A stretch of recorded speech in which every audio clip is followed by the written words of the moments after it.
إن الحمد لله نحمده ونستعينه ونستغفره. الحمد لله الذي هدانا لهذا وما كنا لنهتدي لولا أن هدانا الله. أشهد أن لا إله إلا الله وحده لا شريك له، إله الواحد القهار الصمد الذي لم يلد ولم يولد ولم يكن له كفوا أحد. وأشهد أن سيدنا وحبيبنا محمد المصطفى صلى الله عليه وسلم وعلى آله وأصحابه ومن تبعه بإحسان إلى يوم الدين. أما بعد، فيا عباد الله، أوصي نفسي وإياكم بتقوى الله، حيث يقول عز وجل في كتابه العزيز بعد أعوذ بالله من الشيطان الرجيم: يا أيها الذين آمنوا اتقوا الله حق تقاته ولا تموتن إلا وأنتم مسلمون. وقال أيضا: يا أيها الناس اتقوا ربكم الذي خلقكم من نفس واحدة وخلق منها زوجها وبث منهما رجالا كثيرا والنساء واتقوا الله الذي تساءلون به والأرحام إن الله كان عليكم رقيبا. وقال النبي صلى الله عليه وسلم: اتق الله حيثما كنت وأتبع السيئة الحسنة تموا خالق الناس بخلق حسن. عباد الله، amatendo ga Allah jalla wa ala ekitiibwa, oyo Allah ekitiibwa atenderezebwa n'amatendo amalungi ate nga majjufu. Tumwebaza Allah subhanahu wa ta'ala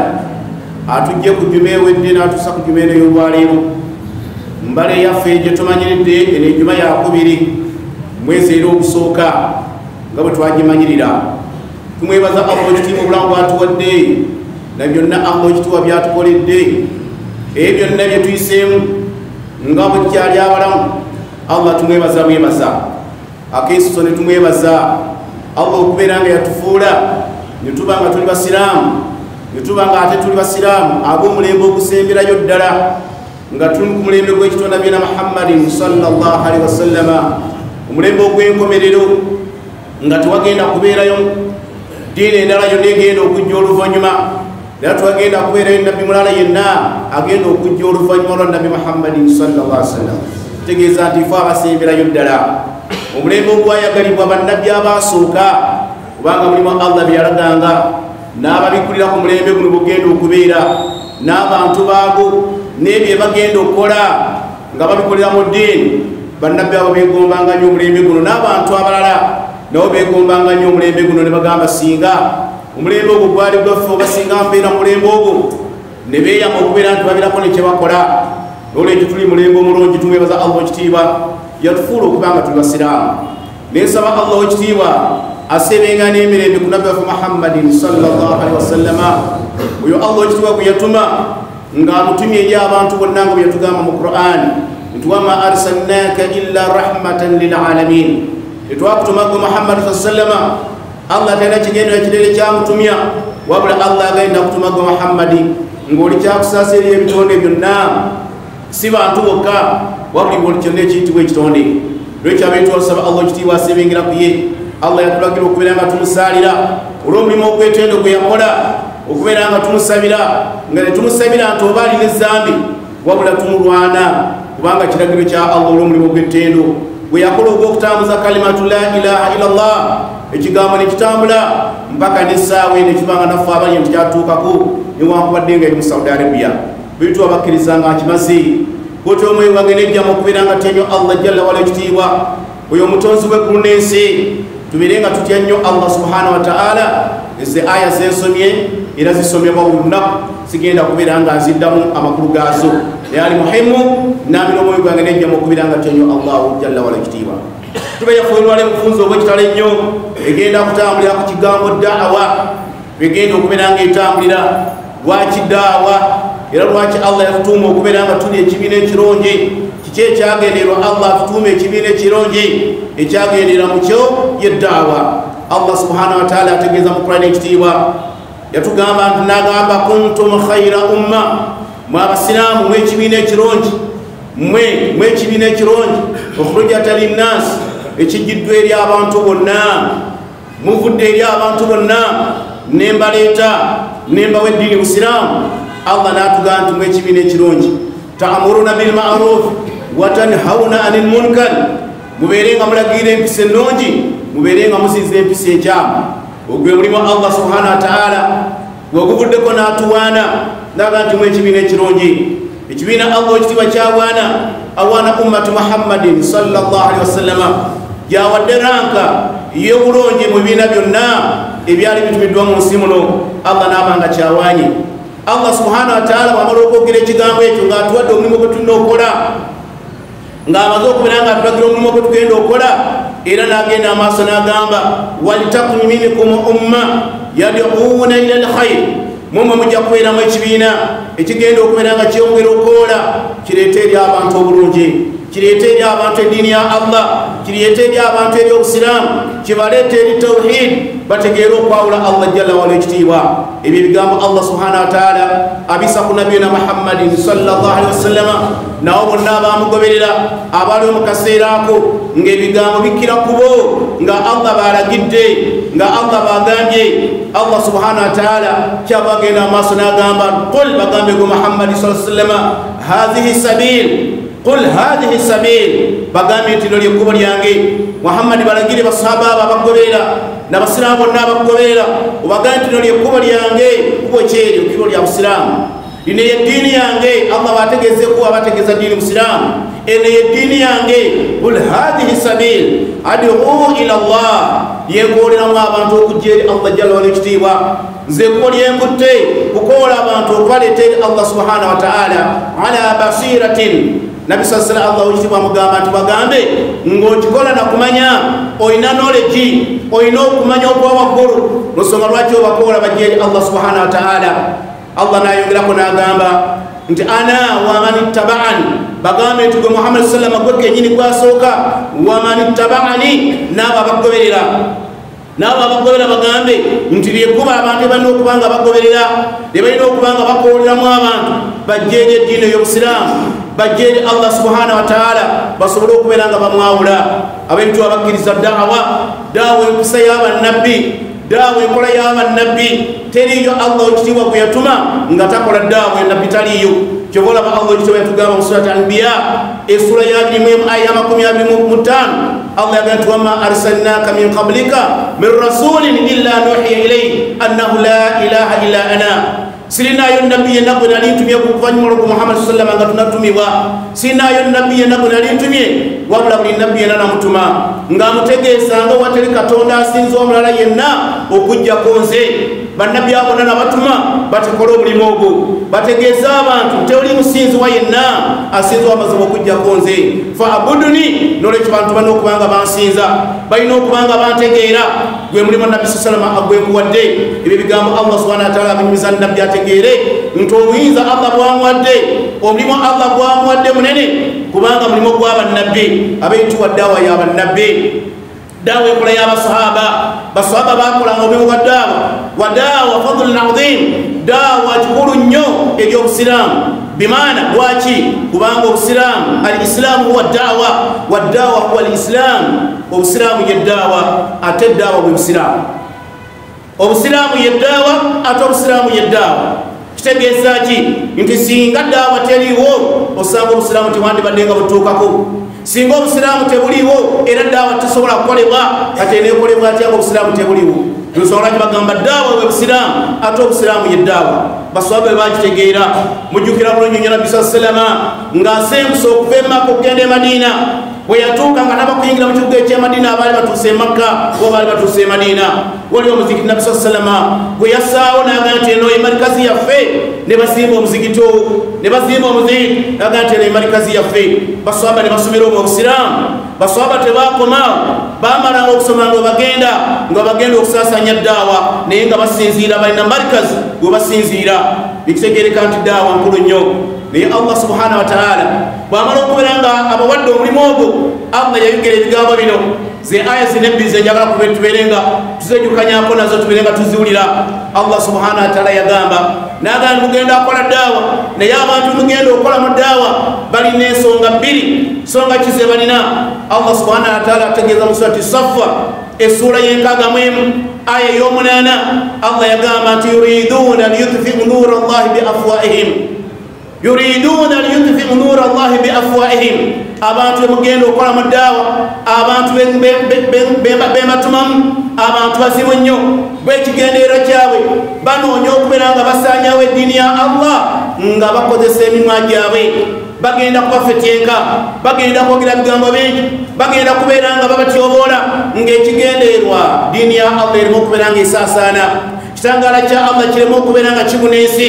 yuriduna liyutfiu nura Allah baagala okubeera nga bakkakkanya eddiini ya Allah nga bakozesa emimwa gyabwe naye mu aya Allah yamaliza naga nti wallahu yutimmu nurihi walau kariha alkafirun Allah ajjuliza ekitangala kye newankubadde nga batakkiriza tebakyagala baddu Allah yitubakkiriza aya eyo aya enkulu nnyo yaviira ddala ku mulembe gwa Rasul sallallahu alaihi wasallam hatta al-ana napaka n'essaawa eno tukyakiraba ng'abantu basaanyawo eddiini ya Allah bakozesa emimwa ng'abalabe b'obusiraamu bakozesa emimwa gyabwe kukkakkanya busiraamu kutyoboola busiraamu kujerega busiraamu kwogera obusiraamu amafuukuule eyo yonna takisi ziri mu bantu abasaanyawo eddiini ya Allah subhanahu wa ta'ala nga bakozesa emimwa gyabwe Allah ekitiibwa teyatulimba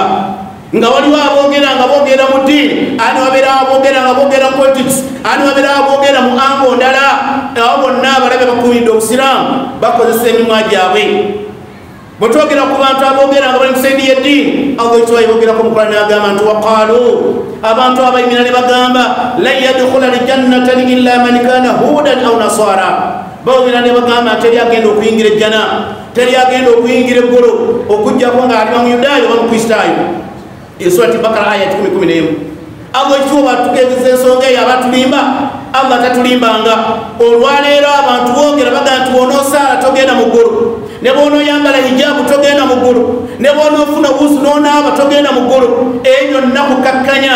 bakuggyako ebirungi baga ne bw'onoonaaba ebyo tebikuyingiza ggulu olidde bakuggyako kuba bamanyi omusiraamu ofuna busu bamanyi omusiraamu abagenda okusaala anaaba bamanyi omusiraamu omukyala alina okwambala bamanyi buli kimu kyonna naye byonna babikozesa Allah n'agamba nti bwe batyo bagamba lan yadkhula aljannata illa man kana hudan aw nasara baga nti teri agenda okuyingira eggulu oba ejjana okuggyako nga muyindayo omukristaayo naye Allah ekirimu okutuuzaamu amaanyi ebyo byonna nga tubirabye babeera ku nguudo babeera ku maradiyo babeera luddawa Allah otuuzaamu amaanyi kyava agamba nti tilika amaniyuhum bwe batyo basuubira bwe batyo balowooza bwe batyo basuubira nti bebagenda naye Allah ekitiibwa yaleeta amuri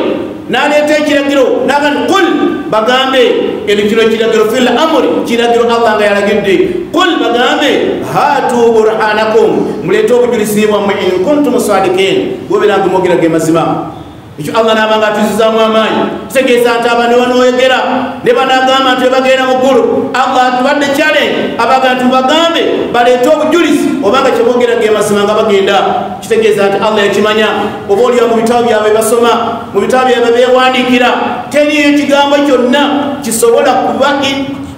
okukakasa ekyo kyayogera nti fe abagenda mu ggulu ekyo Allah yakimanya naffe ababisoma naffe tukakasa tekiriyo teriyo ekigambo kyonna kigamba nti omuntu agenda okuyingira ejjana oba agenda okuyingira mu ggulu aliba wanzikiriza ndala tali musiraamu eyo vaasi teriyo ekyandikwa tekiriyo Allah kyava atugumya naga nti bala man aslama wajhahu lillah wa huwa muhsin wabula yekka eyeewaayo eri Allah nga musiraamu n'alongoosa n'akola emirimu emirungi Allah aga nti oyo agenda okwesiima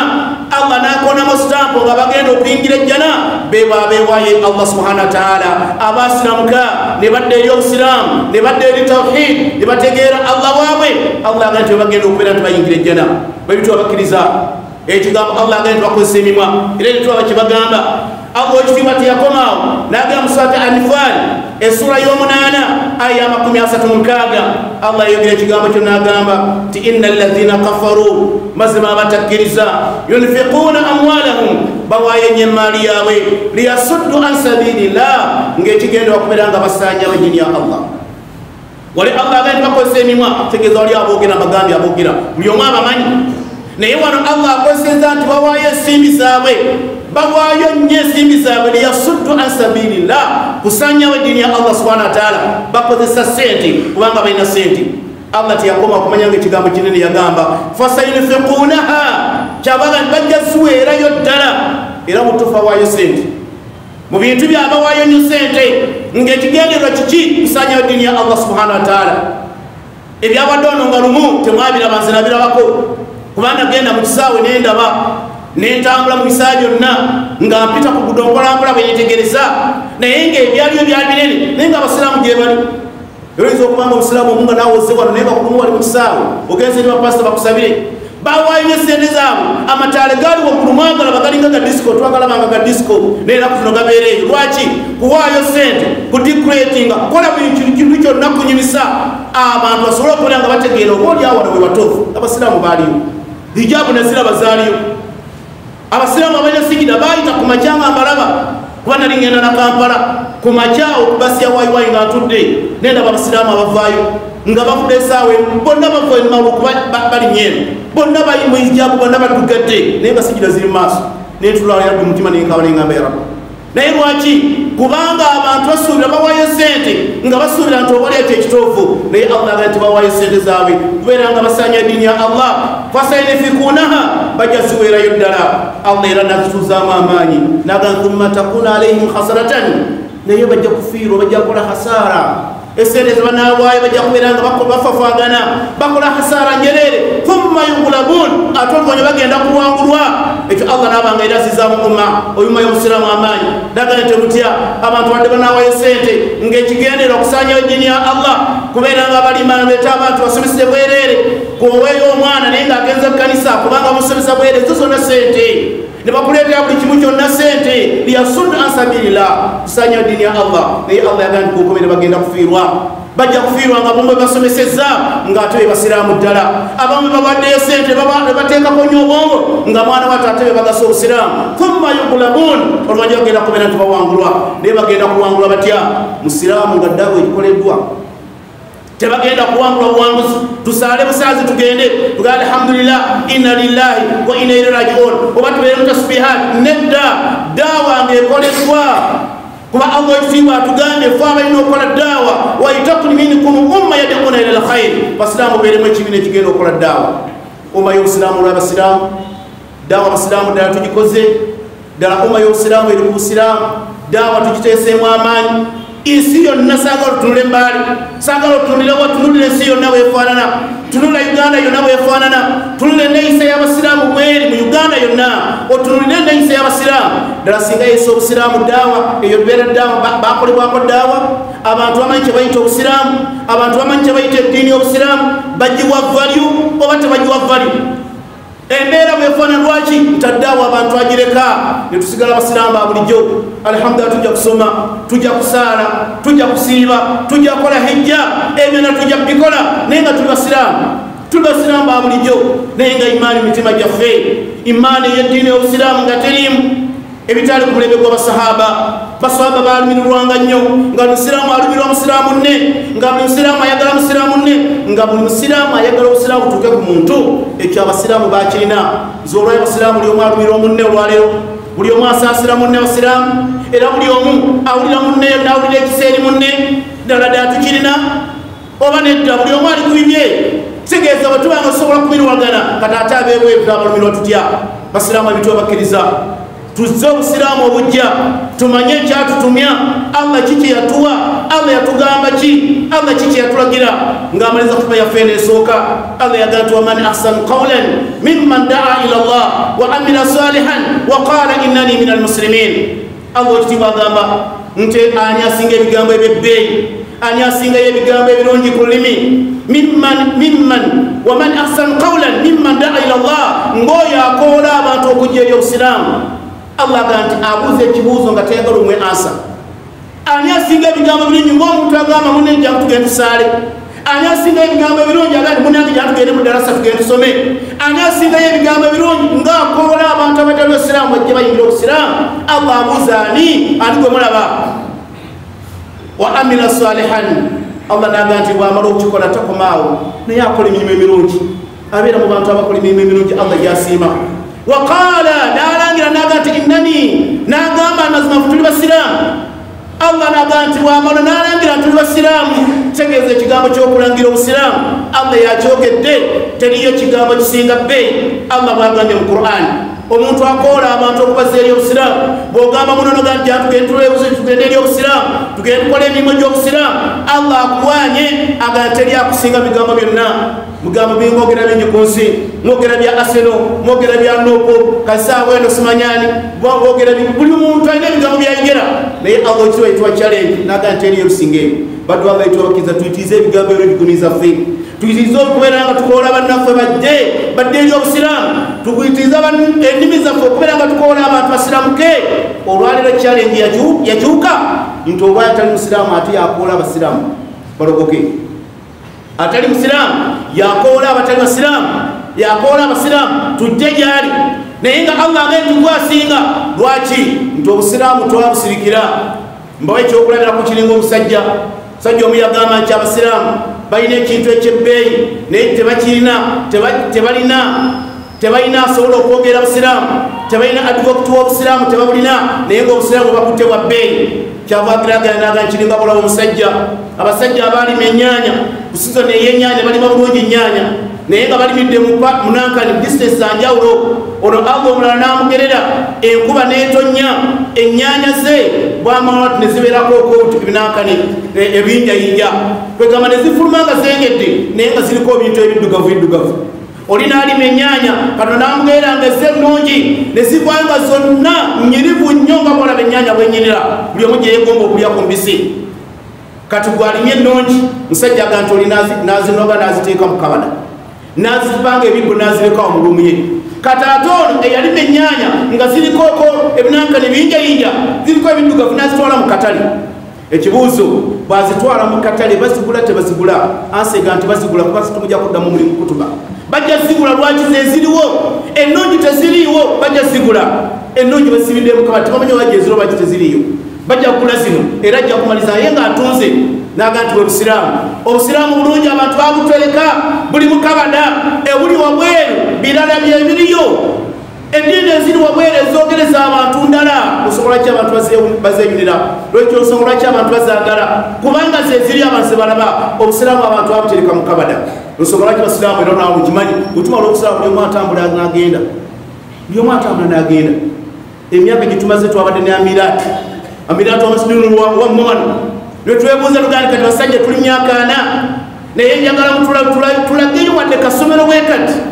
kasomero bwekati nga abasiraamu fe abakazimbe luganda ako kabatabuliki wamasudini nga kasirimu kabasiraamu tekaliko nanyiniko wabula kabasiraamu kali ludda wa myaka 4 gitumaze njogera ejjange kati agiri kaliwa kitegeeza obusiraamu engeri gye tubutambuzaamu si abasahaba bwe tubanga tetulina gyetusobola kulaga musiraamu tubeere nga twekaabirako mu maaso g'Allah tugenda kwanjula ki bino byonna bye tulimu olwale masajiri zonna ze tulina amasomero gonna ge tulina galiko bananyinigo oliwo aganti omuzigiti yakuteekawo yekka guno omuzigiti buli omu akumanyi famire yakuteekawo bw'ogenda politics ntanti omuntu omu yagula buguzi masjidi eyo bw'ogenda odda nti buli omu yakola kwegamba buli omu alina kye yakola biraali omuntu omu yazimba waseeka kaali ttaka lya muntu emizigiti gyonna wonoobala paka n'ogenda mu byalo omuntu omu ebyaffe biri luddawa kitegeeza obusiraamu basidwa Allah yituwakkiriza tusaala kutugenda tusobola kusaala ntupulaningira busiraamu baddu Allah yituwakkiriza tuli ku mulimu gwa ddaawa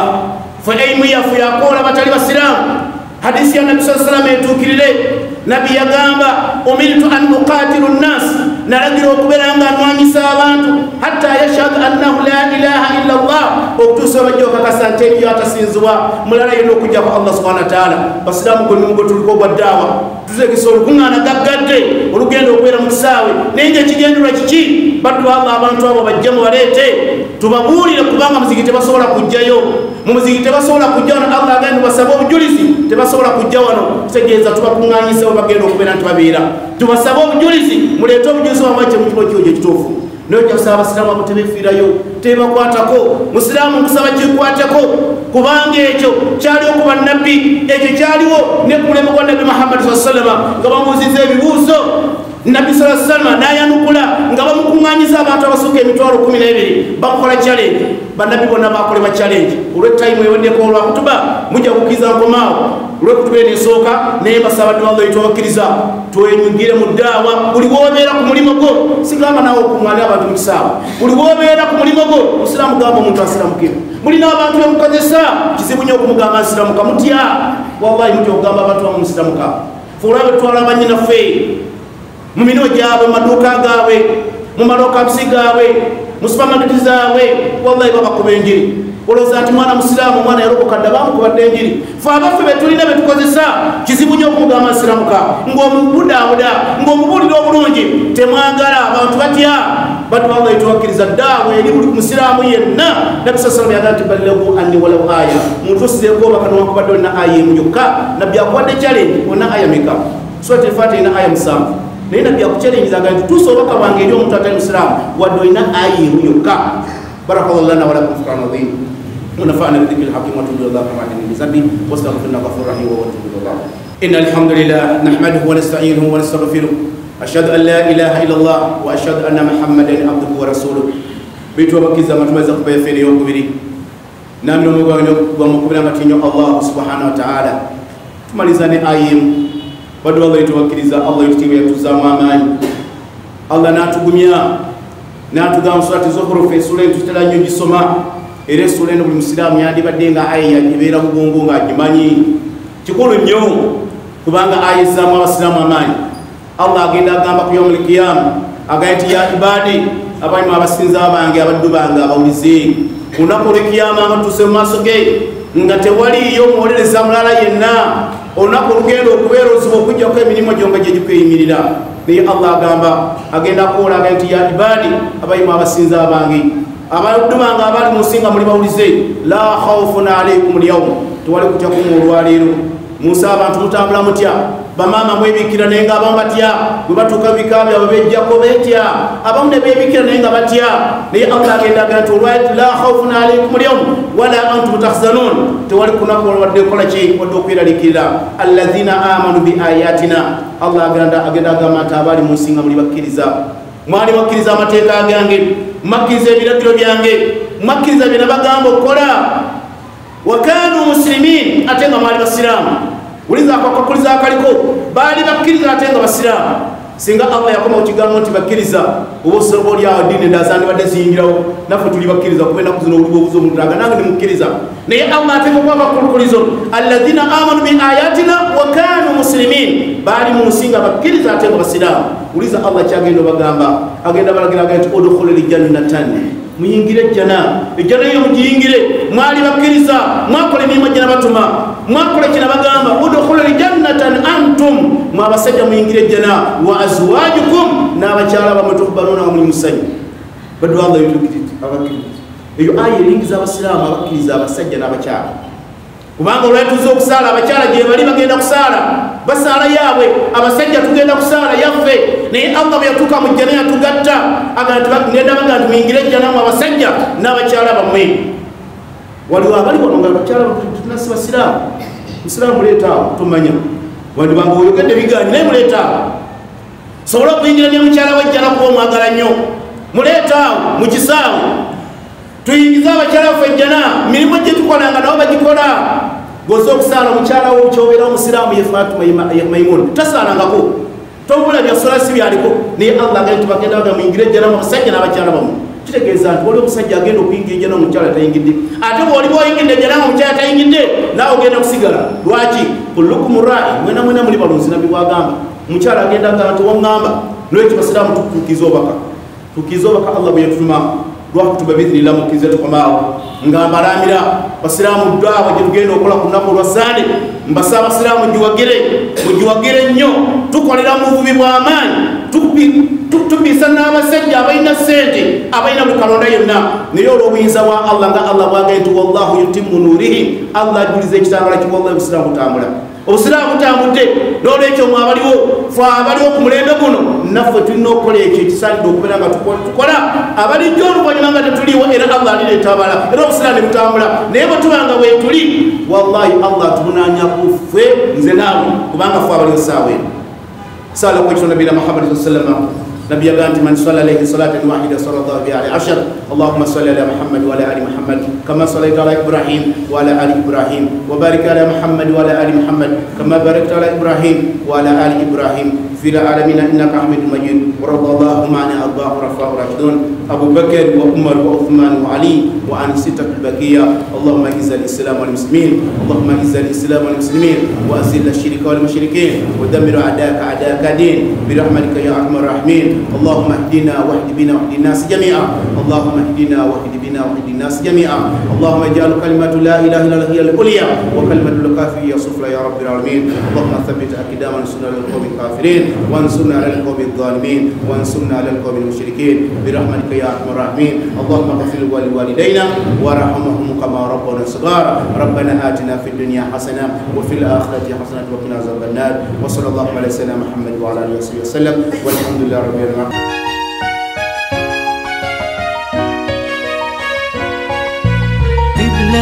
Islamic Media, Qibla